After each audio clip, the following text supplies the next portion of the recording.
Hey everybody, Terrio back at you. Thank you for tuning in. Today I'm going to share with you a little hack, a little jazz hack, I like to call it. And it's a very simple shape, a little fingering that we're going to use to get some sounds, to get some new sounds under your fingers.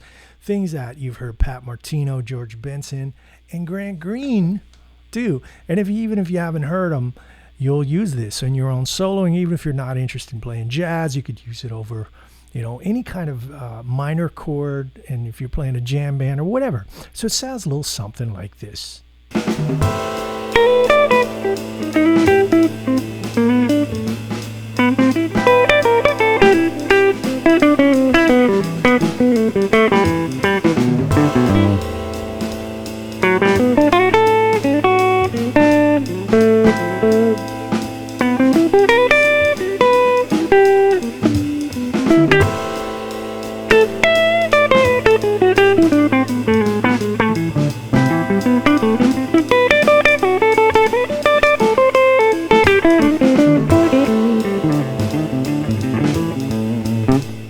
All right, let's talk about what I was doing. So what I'm doing is taking a shape and playing it over a minor 7 chord.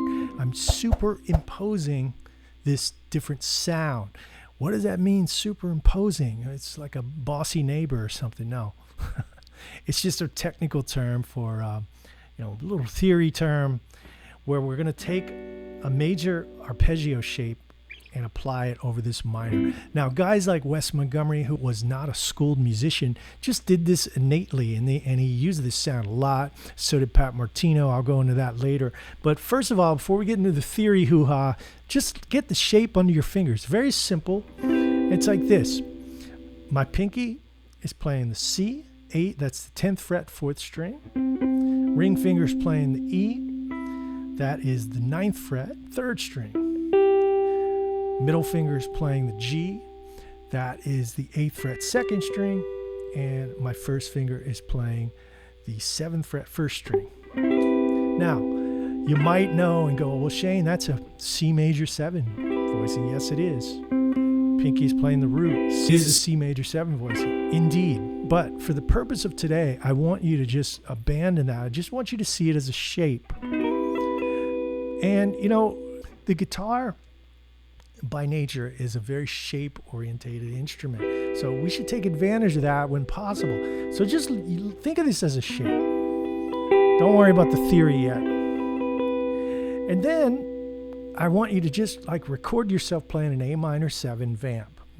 A minor 7. If you don't know how to play an A minor 7 chord, this is probably a little bit too advanced for you. You need to learn the chord first. But the way I finger that chord, I use my ring finger. I'm playing the 5th fret, 4th, 3rd, 2nd string. I'm using my middle finger to play the root. That's kind of the jazz voicing. And this is what it sounds like, all right? This is the way you should practice this. Just go up the shape. Don't worry about playing it fast or anything. Get the sound of it in your head. So from top to bottom.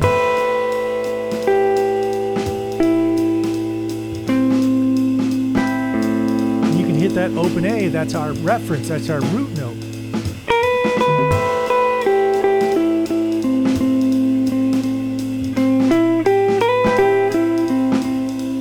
And every once in a while, if you want to go to familiar territory, go back to your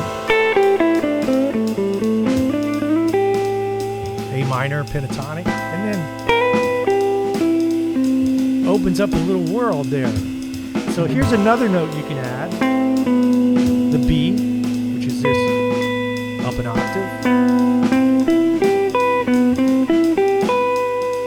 So check it out.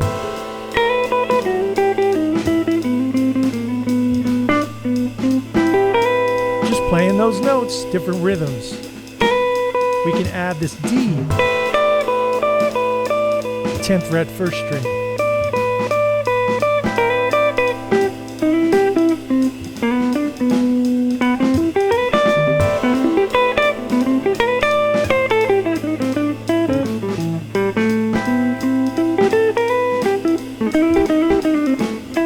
See how that starts to open up different sounds? Let me show you why this works. Little theory hoo-ha. That's the ninth of A, sweet note. That's the flat seventh. That's the fifth.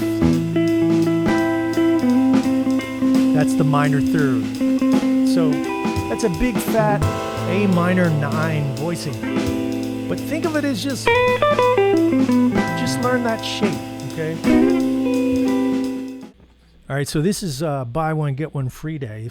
If I move that shape down here to where my pinky is on the 5th fret, and you go, oh, that's a G major 7 voicing. If you know that, good for you. That's good to know. But I'm playing this over an A. So same shape, same moves apply, and listen the difference you're going to get with this shape, all right?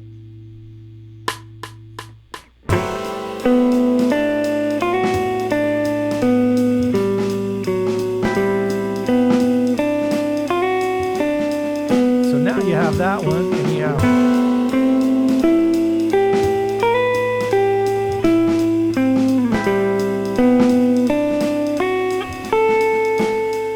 So I can mix and match.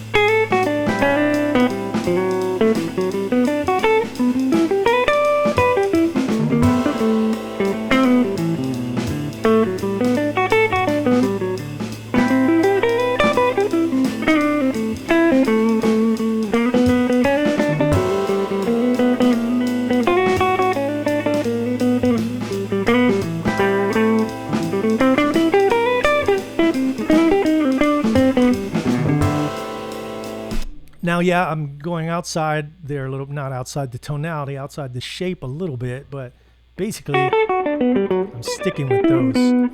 So that gives you a little more mileage to work from. So I know I will for sure get a comment. I always get the comments that go, well, I just see that as this, or you could see it as that. Yeah, I know all of the ways you could see it, but I'm just stressing that this shape works.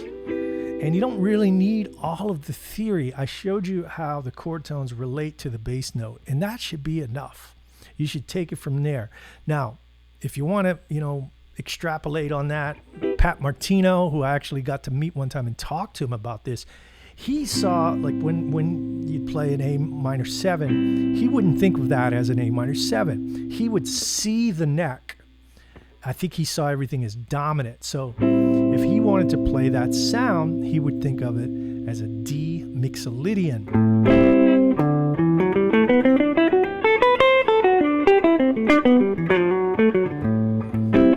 And then you might go, well, Shane, that's just A Dorian. Bingo, it is. But when you think of things a different way, like, for instance, if I'm thinking in C major 7 over that, it just opens up a different toolbox for me. For some reason, I'm pulling from a different place, all right? Or G major 7 over A, it comes from a different place. You're just pulling differently. So this is a little advanced, a little more advanced, but I'm just going to think in C major 7.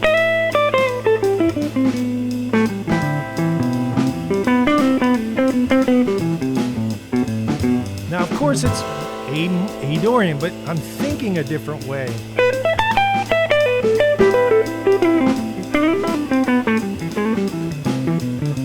Or G major 7.